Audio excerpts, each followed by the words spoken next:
Good morning guys. Pintura muna tayo. Naka-primer na to kahapon ng primer gray itong mga ano natin, bakal na gagamitin natin dyan sa greenhouse.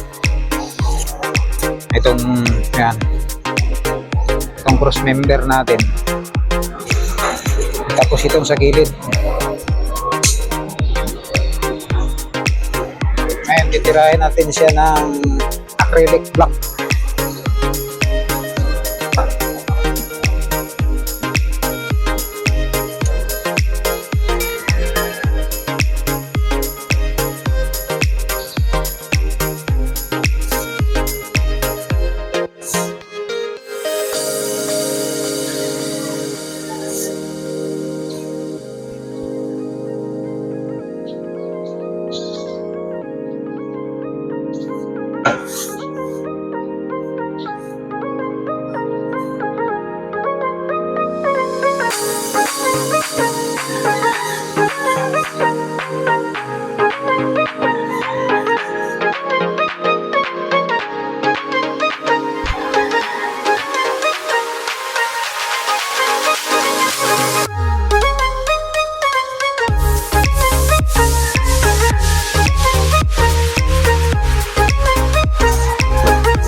Mas matibay kasi itong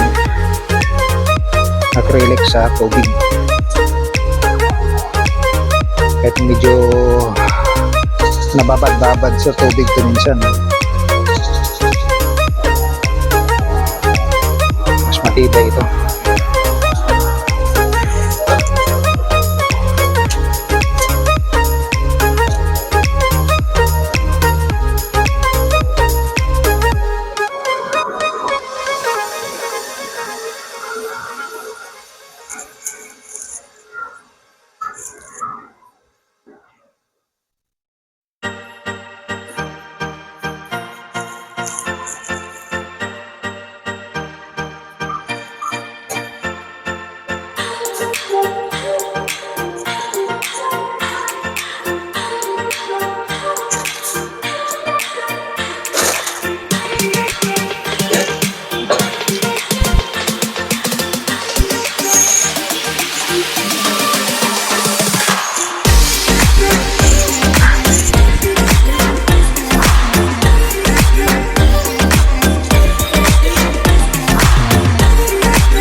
ito yung ginagamit sa pagpintura ng mga git dahil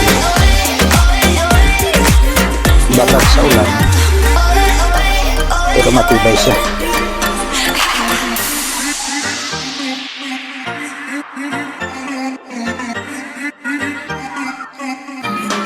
Acrylic paint.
Yan, saka natin balik na rin pagka nabuo na.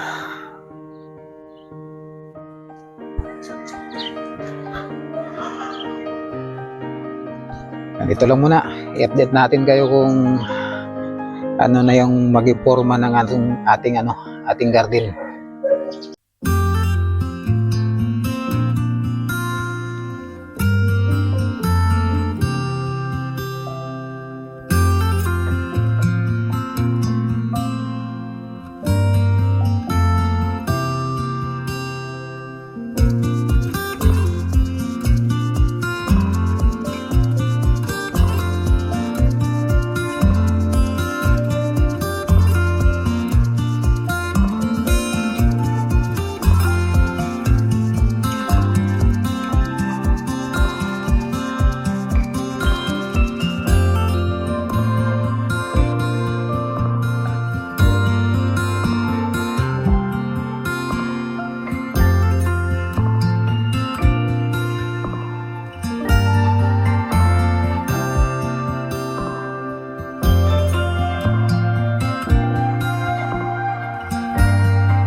Yan, mahirap po gumawa mag-isa, no? Talagang gagawin mo lahat paano diskartehan na magawa mo na mag-isa ka lang. Pero sanay po tayo dyan dahil sa dati nating trabaho. Sanay po tayo mag-isa. Mga mabigat na mga trabaho dati. Mga malaking electric motor. Tayo lang pong nagsisit up. Kaya sanay po tayo sa mga ganitong gawain. Kaya po, kahit ngayon, kaya pa rin. Yan mga enjoy. Maraming salamat sa inyong suporta at sa inyong panonood sa aking mga video. At ito na po yung natin, garden. Maraming salamat po.